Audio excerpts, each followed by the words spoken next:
The Oslo Massacre. The day Norway stood still. Imagine a country known for its peace, breathtaking landscapes, and one of the highest quality of life indexes in the world. Now, imagine the shock of seeing that tranquility shattered by a single man. What drives someone to plan such a cruel attack? How does a society that prides itself on tolerance react in the face of horror? And perhaps the most terrifying question, can the human mind truly be trained for destruction? Today, we delve into the case of the Oslo and Utøya massacre, a real-life horror story where evil did not hide in the shadows but emerged in broad daylight in a country that never imagined it would be the target of such devastation. If you think you know this story, get ready to see it in a way you never have before.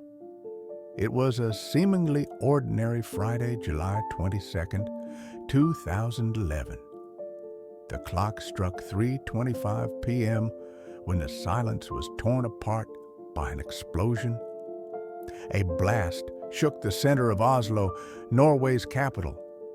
Government buildings were reduced to rubble. Shards of glass sliced through the air like knives.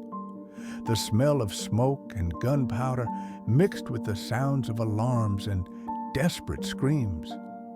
The first thought? An international terrorist attack. Something akin to September 11th or the bombings in London and Madrid. But no one imagined that the real nightmare was yet to unfold. As rescue teams rushed to aid the injured in Oslo, a man calmly drove toward a small port at Tyrifjorden.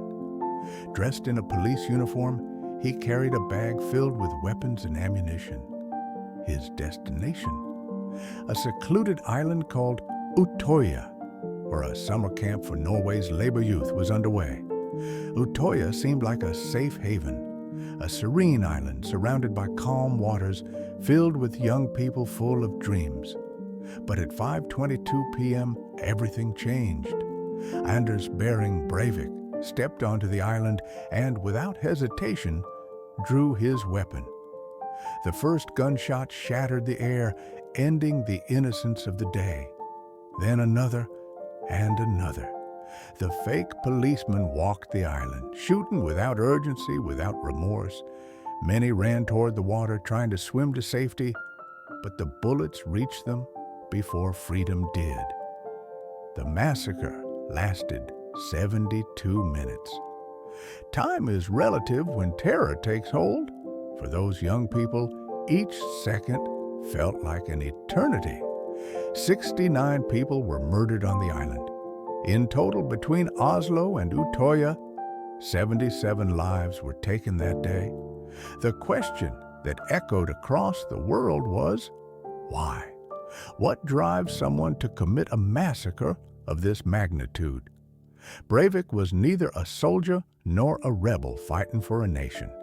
He was an extremist, fueled by hateful ideologies, convinced that he needed to save Europe from a supposed cultural invasion. His 1,500-page manifesto detailed his distorted vision, racist beliefs, and Islamophobic fears.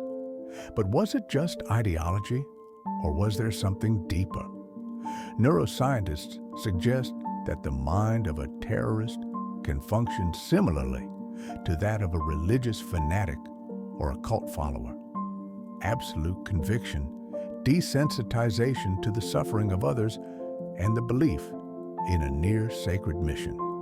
Studies indicate that the human brain is highly adaptable and can be conditioned to see the world through lenses of hostility and paranoia.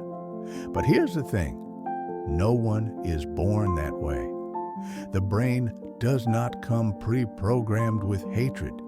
It is shaped by environment, experiences, and the information we consume. Radicalization doesn't happen overnight. It is a process. And it was a process that turned Breivik from an ordinary Norwegian young man into the perpetrator of the country's deadliest attack in recent history. After the massacre, Norway faced a dilemma.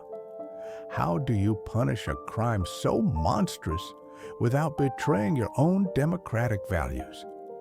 In many countries, a killer of this magnitude would receive the death penalty or life imprisonment with no chance of parole.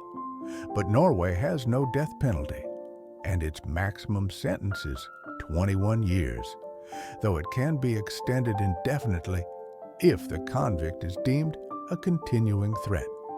Breivik was sentenced to 21 years in a high-security prison. He lives in isolation, without contact with other inmates. But, contrary to what one might expect, there is no torture, no inhumane punishment. His confinement follows Norway's strict human rights guidelines. This raises a question. How should we punish evil? If a system seeks revenge, does it become part of the same cycle of violence? Or is there something more powerful in the idea of justice based on humanity and law rather than rage? Norway changed after July 22, 2011. The attack left deep scars but also ignited critical discussions about security, extremism, and freedom of speech. Science shows that extremism thrives in isolated thought bubbles where radical ideas are reinforced without challenge.